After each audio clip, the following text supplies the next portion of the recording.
Song Jinwoo adalah hunter peringkat E dengan level terendah. Biasanya, kemampuan seseorang tidak akan berkembang setelah dibangkitkan. Tetapi, Jinwoo mendapatkan sistem untuk naik level seolah-olah sedang bermain game. Akibatnya, Jinwoo bisa terus meningkatkan kekuatan hingga bisa mengendalikan prajurit bayangan dari setiap monster yang telah dia kalahkan. Suatu hari, adik perempuannya mengingatkan Jinwoo kalau hari ini ada rapat guru dengan orang tua. Jinwoo yang hampir melupakan rapat itu pun segera bangun dan menemuinya di sekolah. Setibanya di sekolah, Jin-ah bertanya-tanya apakah dia memang kakaknya. Penampilannya sudah berubah drastis, berbeda dengan terakhir kali pergi ke sekolah. Karena penampilannya yang sangat menarik, Jinwoo bahkan jadi pusat perhatian. Berhubung kakaknya belum punya pacar, Jin-ah sampai ingin mengenalkannya pada seseorang. Saat bertemu dengan gurunya, Jinwoo diberitahu kalau adiknya itu baik dan pintar. Dia juga menjadi contoh untuk teman-temannya sehingga membuat para guru bangga padanya. Setelah membahas perkembangan adiknya, guru tersebut meminta tolong padanya untuk mengatasi murid yang bermasalah. Dia adalah Han Song-yi, pemburu yang sebelumnya ikut penyerangan bersama timnya Jinwoo. Tidak peduli apa yang guru katakan padanya, Song-yi menegaskan dia tak akan kembali ke sekolah. Meskipun peringkat E, dia juga tidak akan menyerah menjadi pemburu. Namun, Jinwoo bukan datang untuk menyuruhnya menyerah. Dia justru ingin membawanya untuk melakukan penaklukan. Sementara itu di tempat lain, Jinchul atau kepala divisi penyidik hunter bertemu dengan Hwang Dongso. Di hadapan Jinchul, Dongso terus terang dirinya datang ke negeri ini untuk mengincar Jinwoo dan Jinho karena diduga telah menewaskan adiknya. Kali ini, Jinwoo mengikuti penyerangan portal berperingkat C. Dengan diketuai oleh pemburu rank A bernama Kim Chul, tim mereka terdiri dari pemburu rank A dan 5 pemburu rank B. Sedangkan sisanya rank C dan rank E total menjadi 10 orang. Sebenarnya, penyerangan ini diadakan untuk memberi pengalaman pada pemula. Walau begitu, Kim Chul merasa tak senang karena harus menjaga 2 orang hunter lemah berperingkat E. Jinwoo awalnya ingin menunjukkan kepada Song-yi betapa sulitnya menjadi seorang hunter. Tetapi, kalau timnya sekuat ini, semua itu jadi tidak ada artinya. Namun saat hendak memasuki portal, Jinwoo merasakan firasat buruk. Kemudian portal itu tiba-tiba menjadi merah dan mereka semua terseret ke hutan bersalju. Berbeda dengan portal biasa, portal merah akan langsung menghilang saat dimasuki orang. Untuk keluar, mereka harus mengalahkan bos atau menunggu kehancuran dungeon.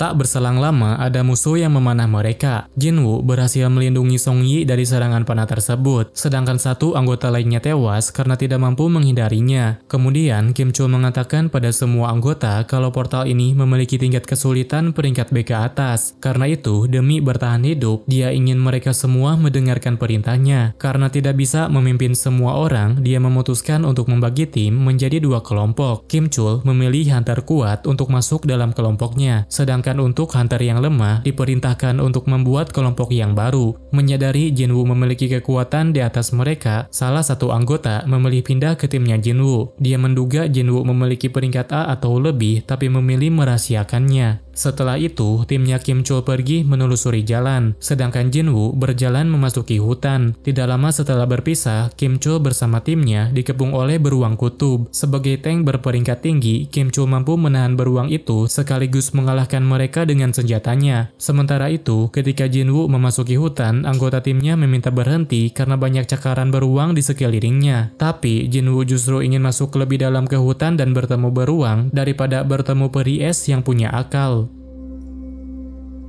Ketika suhu di hutan semakin turun, Jinwoo memberikan pakaian hangat untuk diri sendiri dan anggota timnya. Kemampuannya mengeluarkan barang membuat mereka terkejut. Pemburu level atas saja hanya bisa mengeluarkan 2 atau 3 barang, sedangkan Jinwoo bisa mengeluarkan barang dalam jumlah yang banyak. Di saat yang sama, Big Yeon-ho dari Serikat Macan Putih telah tiba di depan portal. Selain itu, Dongso juga sengaja datang ke sana untuk menyelesaikan urusannya dengan Jinwoo. Namun, karena portal merah tidak bisa dimasuki, mereka tidak bisa melakukan apapun selain menunggunya. Di dalam portal, Jinwoo sedang menghadapi beruang. Meskipun jumlahnya banyak, dia berhasil membantai semua sendirian tanpa dibantu oleh siapapun. Jinwoo bersama timnya tidak menyia-nyiakan sumber daya di sekitar mereka. Setelah mengalahkan beruang, mereka memasak daging beruang tersebut untuk memenuhi kebutuhan makanan mereka. Setelah makan sebentar, Jinwoo kembali berhadapan dengan beruang kutub. Tapi kali ini dia tidak melawannya sendiri. Bersama prajurit bayangan, Jinwoo kembali berlari melawan monster beruang serta mengalahkan bos mereka. Setelah membasmi beruang, Jinwoo langsung membangkitkan beruang itu sebagai prajurit bayangan. Di sisi lain, Kim Cho sudah kewalahan. Seluruh anggota timnya telah dikalahkan dan hanya menyisakan dirinya seorang. Merasa takkan bisa menang, Kim Cho memutuskan untuk kabur dari pertempuran.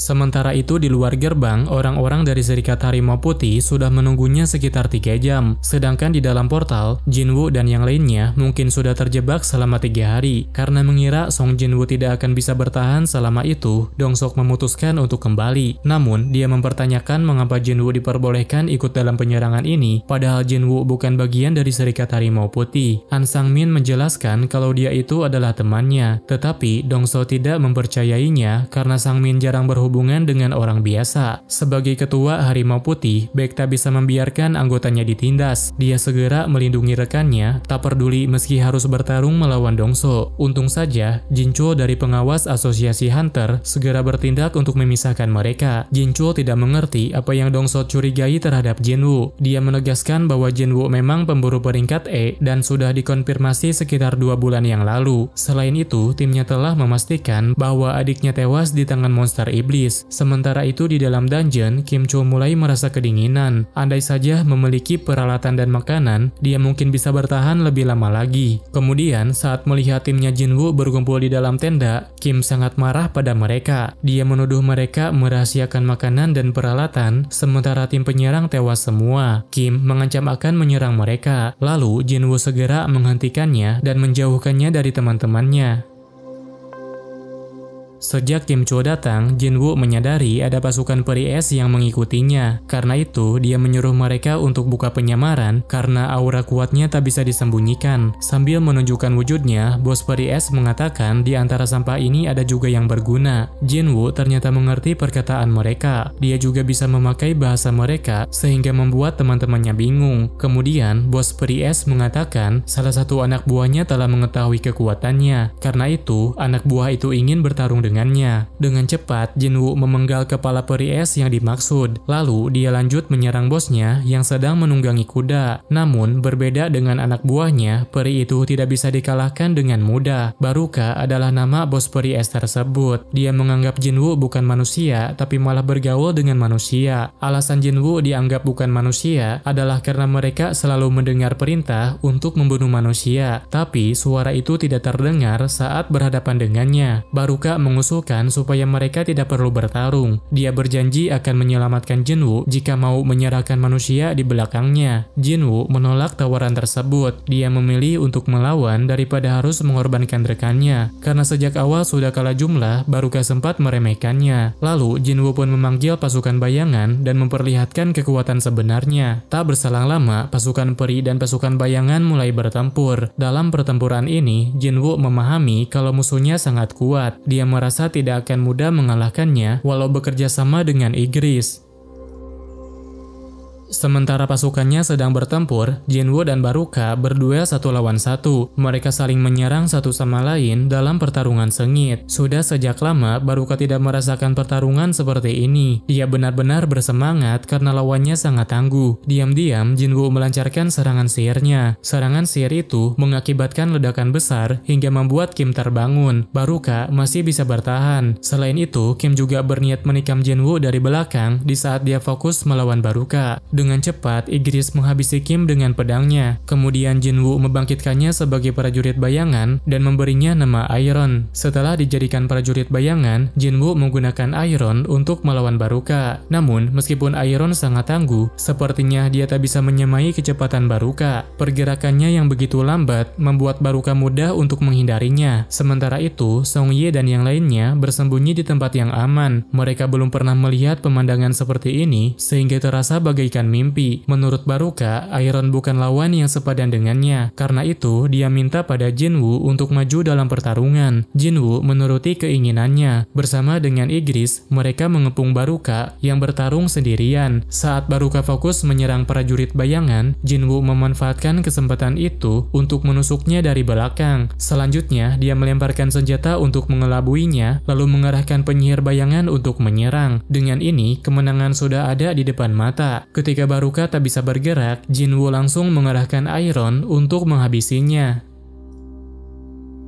Setelah berhasil mengalahkan musuh, Iron tidak bisa tenang. Dia tak bisa berhenti memukuli Baruka sebelum Jinwoo melarangnya. Ketika semua musuh sudah dikalahkan, portal menuju dunia luar bisa terbuka kembali. Dengan ini, Jinwoo bersama timnya bisa keluar dengan aman. Sebelum itu, Jinwoo ingin mencoba membangkitkan Baruka. Namun, entah karena perbedaan kemampuan yang terlalu besar, dia selalu gagal membangkitkannya. Sementara itu, di luar portal, Baek masih menunggu anggotanya. Kemudian, saat portal itu berubah menjadi biru, Baek sangat yakin bahwa Kim bisa menaklukkannya. Namun yang keluar malah Jinwoo dan pemburu lemah lainnya. Melihat Jinwoo selamat membuat An terlihat gembira. Dengan ini dia dapat memastikan Jinwoo bukan hunter biasa. Namun mereka tetap mengalami kerugian karena Kim dan yang lainnya tidak selamat. Selain itu hanya pemburu level bawah saja yang masih tersisa. Kemudian saat Jinwoo akan pulang, Baek memintanya untuk berhenti karena ada sesuatu yang ingin ditanyakan. Namun Jinwoo menegaskan seharusnya Baek berterima kasih karena dirinya telah menyelamatkan 2 orang yang tersisa. Setelah urusannya di sana selesai, Jinwoo mengantarkan Songyi sampai ke rumahnya. Sejak saat itu, Songyi dan Jinwoo menjadi lebih akrab. Saking akrabnya, Jinho sampai salah paham dan mengira mereka menjalani hubungan terlarang.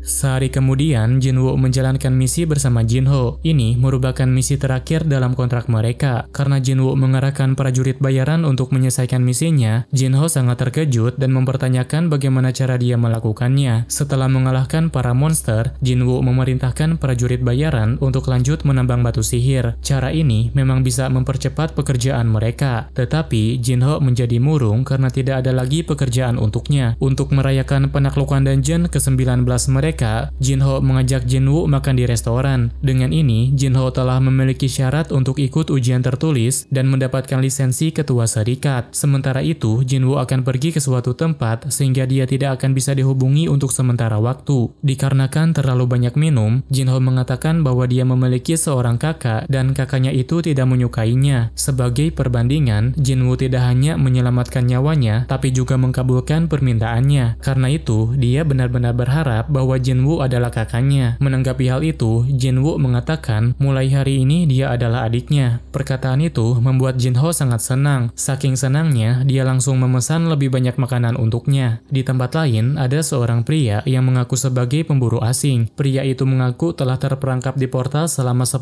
tahun dan begitu tersadar berada di portal yang terhubung ke Amerika. Karena pria tersebut tidak mengerti bahasa Inggris, Dongso segera dipanggil untuk memeriksanya. Di hari berikutnya, Jinwoo bilang pada adiknya kalau dia akan pergi selama seminggu. Karena baru saja selesai kerja dan bilang mau berlibur lagi, maka adiknya mengira Jinwoo akan berkencan dengan seseorang. Padahal dia pergi memasuki dungeon untuk menjalani misi dan meningkatkan level. Misi kali ini berbeda dari biasanya. Syarat penyelesaiannya, Jinwoo harus mengumpulkan jiwa iblis berjumlah 10.000. Jumlah tersebut terbilang sangat banyak. Walau begitu, Jinwoo tetap melangkah maju untuk menyelesaikannya. Selain itu, dia juga datang untuk tujuan lain, yaitu mengumpulkan bahan untuk pembuatan eliksir kehidupan. Entah 10.000 atau 100.000, dia merasa yakin bisa menyelesaikannya. Sementara itu di tempat lain, Jinho minta pada ayahnya untuk menyerahkan serikat. Terus terang, dia ingin membatalkan rencana kakaknya yang ingin menjadikan orang luar sebagai ketua serikat. Ayahnya sudah mengetahui Jinho mendapatkan lisensi ketua serikat berkat bantuan Sung Jinwoo. Dia juga mengetahui Jinwoo menghadapi 3 insiden besar dan berhasil keluar selamat. Selain itu, Serikat Macan Putih kabarnya ingin merekrutnya secara diam-diam. Setelah mengetahui semua itu, ayah Jinho akan mengabulkan keinginannya. Tetapi syaratnya Jinho harus merekrut Jinwoo dalam serikat sebelum didahului oleh Macan Putih. Dengan penuh keyakinan, Jinho pun menerima syarat tersebut. Di sisi lain, Jinwoo baru saja membantai monster. Sayangnya, dia tak bisa melakukan ekstraksi bayangan karena monster itu sudah terkontaminasi.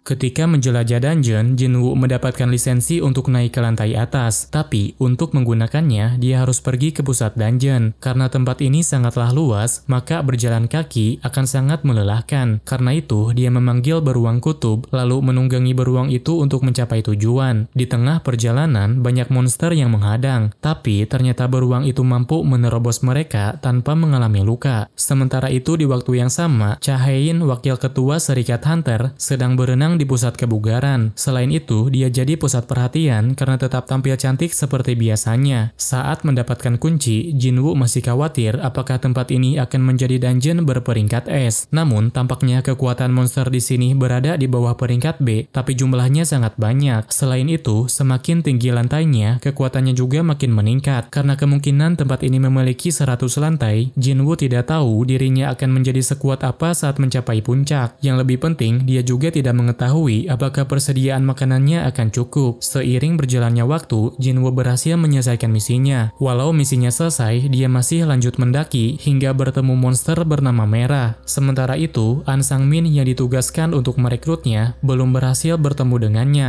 Dia tidak mengetahui sebenarnya Jinwoo berada di mana sekarang.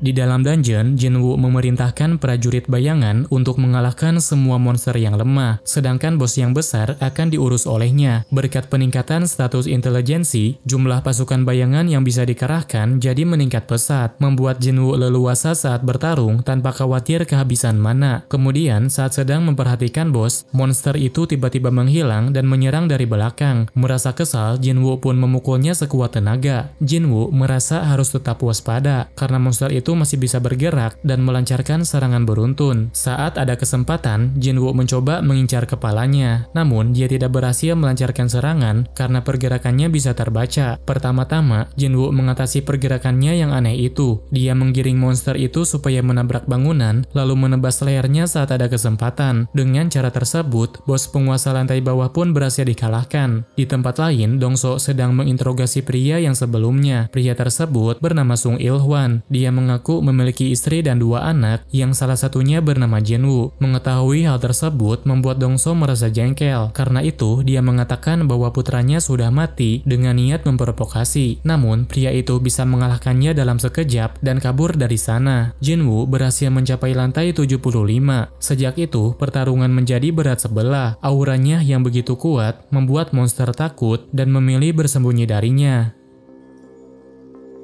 Setelah berhari-hari menjelajah dungeon kastil iblis, Jinwoo berhasil mengumpulkan 2 bahan untuk membuat eliksir kehidupan. Sisanya tinggal 1 bahan lagi, yaitu darah Raja Iblis yang dimurnikan. Untuk mendapatkannya, dia harus mempersiapkan diri sebaik mungkin. Agar bisa memasuki dungeon berlevel tinggi, dia akan berhenti berpura-pura menjadi hunter lemah dan menilai ulang level pemburunya. Ketika Jinwoo tiba di lobi pendaftaran, seorang agen dari Serikat Macan Putih segera menghubungi Ketua Beck. Mereka tak ingin melewatkan kesempatan ini untuk merekrutnya. Kemudian saat Jinwoo mengukur kembali kekuatan sihirnya, tiba-tiba terjadi kesalahan sistem. Berapa kali pun dia mencoba, hasilnya tetap tidak terlihat. Kemudian petugas lain mengatakan ini bukan kesalahan sistem, tetapi kekuatan sihirnya Jinwoo melampaui batas pengukuran mesin. Dengan kata lain, Jinwoo adalah pemburu rank S ke-10 yang ditemukan di negeri ini. Sementara itu di luar bangunan, Jinchul dan Choi Jong-in sedang membicarakan tentang masalah monster semut bersayap. Kebetulan di lobi sedang terjadi kehebohan. Orang-orang sedang berkumpul membicarakan Jinwoo yang kekuatan sihirnya tidak bisa diukur. Karena penasaran, Jinchul dan Choi pun pergi untuk memeriksanya.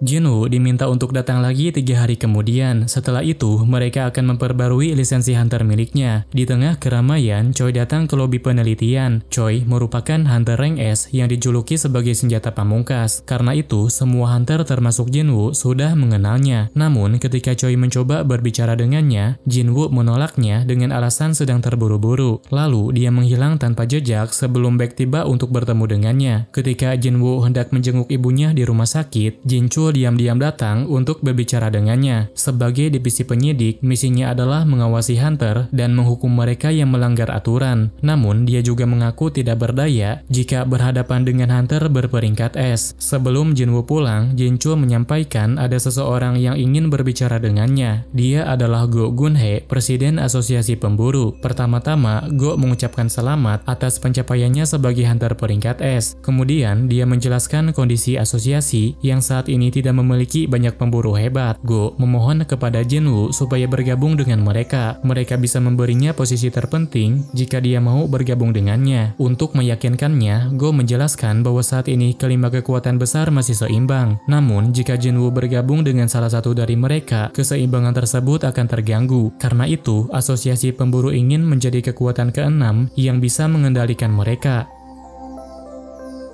Bagi Jinwoo, ini merupakan tawaran yang sangat menarik. Mendapatkan posisi penting di asosiasi sama saja dengan langsung meraih kesuksesan. Namun, demi mewujudkan tujuan awalnya, dia menolak tawaran tersebut. Jinwoo menjelaskan bahwa dia masih ingin bertarung karena dungeon adalah tempatnya. Mendengar jawaban itu, membuat jantung Go jadi berdebar. Andaikan usianya masih muda, Go berharap bisa bertarung bersama Jinwoo. Sementara itu di tempat lain, Dongso masih menjalani proses pemulihan. Saat ditanya apakah pria bernama Sung Il-hwan itu benar-benar hewan iblis, Dongso tidak ragu untuk mengatakan kalau dia adalah monster. Saat ini, manajemen sedang melacaknya, tetapi mereka tidak yakin bisa menangkap orang yang telah mengalahkan Dongso dengan mudah. Dongso tidak terima dengan kekalahannya. Meskipun sebelumnya Il-hwan memperingatkan untuk tidak pernah mengusik keluarganya, dia tidak takut padanya dan malah ingin melakukan pembalasan. Karena itu, dia membutuhkan artefak kuat yang bisa mengalahkannya. Dalam dunia pemburu, artefak mengacu pada peralatan tingkat tinggi yang bahkan pengrajin paling terampil pun tak bisa buat. Di zaman sekarang, setiap pemburu bisa mencarinya di lelang daring. Tetapi, mengingat harganya yang terlalu mahal, Jinwoo tidak sanggup untuk membelinya. Jinwoo bisa saja mendapatkan uang dengan menjual material yang dia dapatkan. Masalahnya, dia pasti akan dicurigai karena peringkatnya yang masih rendah. Karena itu, demi mendapatkan catatan masuk portal peringkat A, dia memutuskan untuk bergabung dengan tim penambang. Jinwoo baru saja bergabung dengan tim penambang. Meskipun peringkatnya rendah, ketua tim penambang tidak mempermasalahkannya karena banyak orang seperti dia yang bekerja di sini. Sementara itu di dalam dungeon, tim penyerang sedang melawan monster. Untuk mengalahkan monster, mereka tidak perlu mengeluarkan banyak tenaga. Dengan sihir api yang sangat kuat, ketua Choi mampu meratakan semua monster dalam sekali serang. Kemudian, semua tank membentuk suatu perisai untuk melindungi tim dari semburan apinya. Tak butuh waktu lama, tim penyerang keluar dari portal. Saat keluar portal, semua mata tertuju pada Cha Hae-in, yang juga merupakan pemburu peringkat es ke-9 di negara ini. Ketika Jinwoo memperhatikannya, Cha Hae-in menyadari kehadirannya. Dia bisa merasakan aura kuat yang terpancar dari tubuhnya Jinwoo. Ketika semua monster sudah dikalahkan, selanjutnya giliran tim penambang untuk bekerja. Karena fisiknya yang terlalu kuat, orang-orang merasa ragu apakah Jinwoo benar-benar peringkat E. Berbeda dengan penambang lain, Jinwoo tidak pernah kelihatan lelah ketika bekerja. Kemudian saat pekerja lain sedang istirahat, Jinwoo segera pergi ke ruangan bos. Selagi ada kesempatan, dia ingin mencoba melawan bos tersebut. Namun dia tidak sempat melakukannya karena keburu ketahuan oleh Cha Hae-in.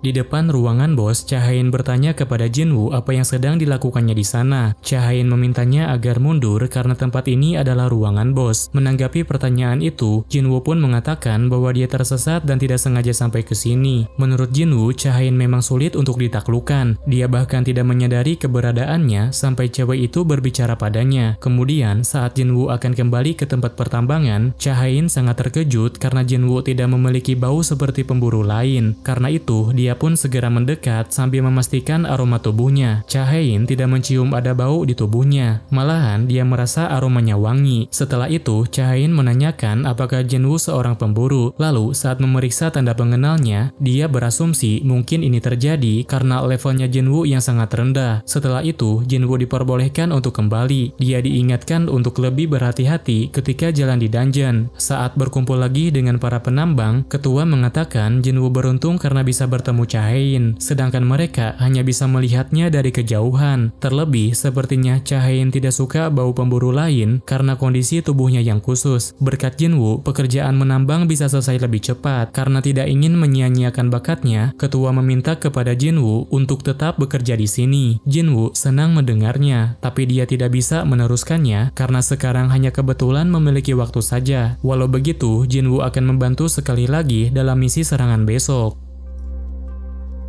Malamnya, Cha Hae-in minta pada seseorang untuk mencari informasi tentang Song Jinwoo. Kemarin, Choi juga meminta hal yang sama, tapi mereka tidak bisa mencari informasi tentangnya karena sudah diblokir oleh asosiasi. Mengetahui hal tersebut membuat Cha Hae-in makin penasaran. Selama ini, dia sudah bertemu banyak pemburu, tapi ini pertama kalinya dia bertemu orang yang tidak berbau. Sehari kemudian, Jinwoo kembali kerja di tim penambang. Hari ini pun, Jinwoo bekerja dengan giat. Berkat adanya Jinwoo, proses penambangan mereka jadi lebih cepat. Tak lama kemudian, Kapten Son Ki-hun dari tim penyerang minta seseorang untuk menggantikan porternya. Namun, karena sebagian besar tim penambang levelnya rendah, tidak ada yang berani melakukannya. Jinwoo pun mengajukan diri untuk membantunya. Meskipun ketua sudah melarangnya, dia tetap ingin membantu tim penyerang sebagai pembawa barang. Portal kali ini jauh lebih besar dari yang kemarin. Walau begitu, kekuatan sihirnya lebih rendah sehingga dianggap tidak terlalu bahaya. Kemudian, saat memasuki portal, Jinwoo merasakan firasat seperti saat di portal merah. Untuk menenangkannya, salah satu anggota pun mengatakan bahwa semua pemburu termasuk kapten di sini sangat kuat. Ketika monster mendekat, mereka langsung siap bertempur tanpa perintah. Berkat kerjasama tim yang baik, mereka menghalau serangan monster itu, kemudian menghabisinya dengan kekuatan sihir yang kuat.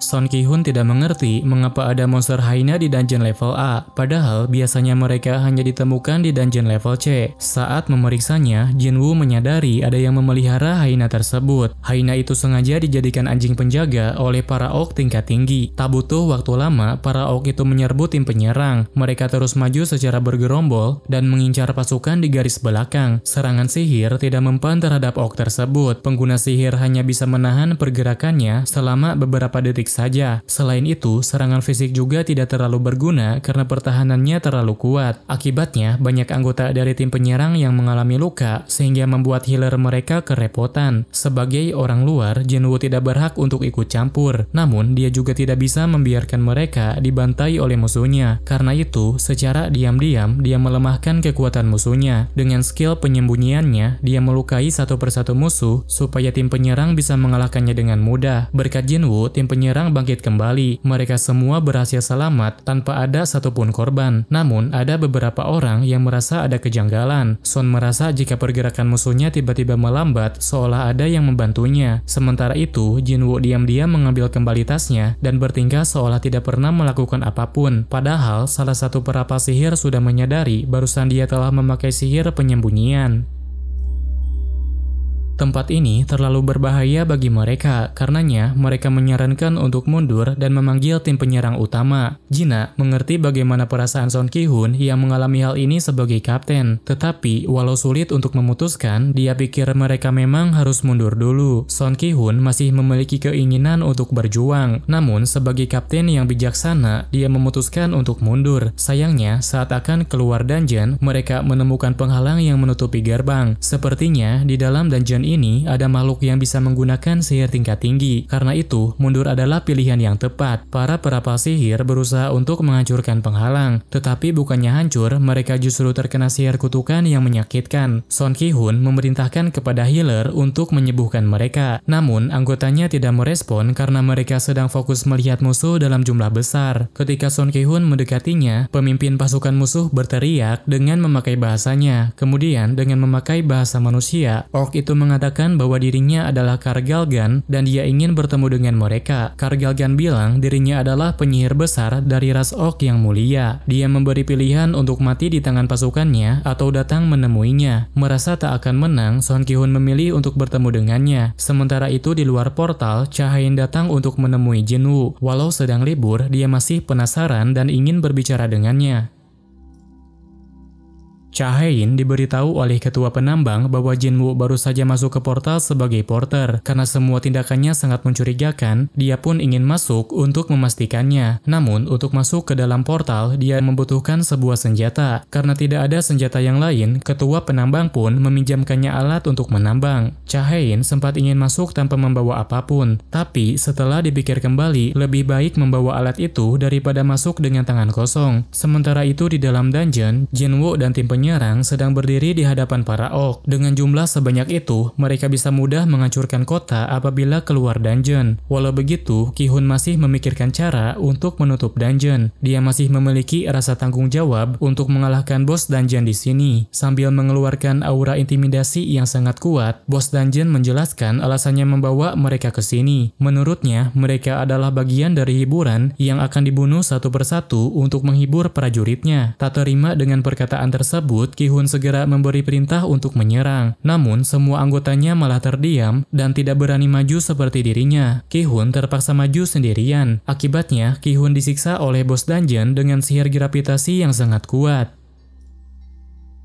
Sebelum Ki-hun dijatuhkan lagi dengan sihir gravitasinya, Jinwoo segera bertindak untuk menyelamatkannya. Sekarang seluruh tim penyerang sedang dalam bahaya. Karena itu, Jinwoo bertanya kepada Ki-hun apakah dia bersedia menyerahkan semua monster di sini padanya. Setelah mendapatkan izin, Jinwoo bersiap untuk bertempur. Dia segera memanggil seluruh prajurit bayangan untuk mengalahkan musuh-musuhnya. Di luar portal, divisi penyidik datang untuk mengawasi Song Jinwoo. Menyadari ada yang janggal dengan portal itu, Jinchul segera memberi perintah untuk mengukur ulang kekuatan sihirnya. Hasilnya, mereka menemukan ini adalah portal level A dengan kekuatan sihir yang mendekati level S. Sementara itu di dalam dungeon, Cha Hae-in melihat sekumpulan monster yang dikalahkan. Meskipun masih bingung bagaimana cara mengalahkan mereka, dia harus pergi ke ruangan bos secepat mungkin untuk menyelamatkan tim penyerang. Namun, sepertinya tim penyerang tidak perlu ditolong olehnya. Dikarenakan Jinwoo sudah menunjukkan kekuatan aslinya, maka kemungkinan untuk menang jadi meningkat pesat. Dengan kekuatan tempur yang luar biasa, prajurit bayangan membasmi pasukan musuh dan berhasil membalikkan keadaan. Selain itu, Jinwoo juga ikut bertarung melawan mereka dengan pergerakan yang sangat cepat. Saking cepatnya, tim penyerang beranggapan cara bertarungnya persis seperti Cha Hae-in. Meskipun Jinwoo unggul dalam kekuatan, bos dungeon beranggapan bahwa pasukannya hanya pajangan. Dengan kekuatan sihirnya, dia bisa terus menghancurkannya sampai Jinwoo kehabisan mana. Meskipun sihirnya terkuras, Jinwoo menunjukkan bahwa dirinya bisa mengatasi masalah kecil tersebut. Sebagai necromancer, dia juga mampu membangkitkan pasukan orc menjadi prajurit bayangan. Selain itu, cepat atau lambat, bos dungeon juga pasti akan menjadi bayangannya. Sementara itu di tempat lain, Choi sedang mempersiapkan kekuatan untuk dikirim ke portal. Dalam kasus terburuk, dia mungkin harus minta bantuan pada serikat lain. Setelah bertarung di kastil iblis, kekuatan bayangan Jinwoo menjadi lebih kuat. Mereka berhasil membantai pasukan musuh dan meratakan semua jenderalnya. Melihat peluang menang, tim penyerang Serikat Hunter berniat untuk membantunya. Namun, bos langsung melumpuhkan pergerakan mereka dengan sihir kutukan. Untuk membungkam mulut Jinwoo yang sombong, monster itu juga mencoba memberinya kutukan. Tapi, semua itu tidak berhasil karena racun dan kutukan tidak mempan padanya. Sebaliknya, serangan sihirnya Jinwoo bisa menghancurkan kristal pelindung yang selalu diandalkan olehnya. Tidak lama kemudian, Cha Hae-in tiba di ruangan bos. Melihat prajurit bayangan sebanyak ini, membuat dia bertanya-tanya bagaimana situasi ini bisa terjadi. Sejujurnya, tim penyerang juga tidak terlalu paham. Mereka tidak bisa berbuat apa-apa selain mengamatinya dari kejauhan. Kemudian, bos dungeon memakai suatu sihir untuk mengubah tubuhnya menjadi raksasa. Namun, sihir itu justru mempermudah Jinwoo untuk melukainya.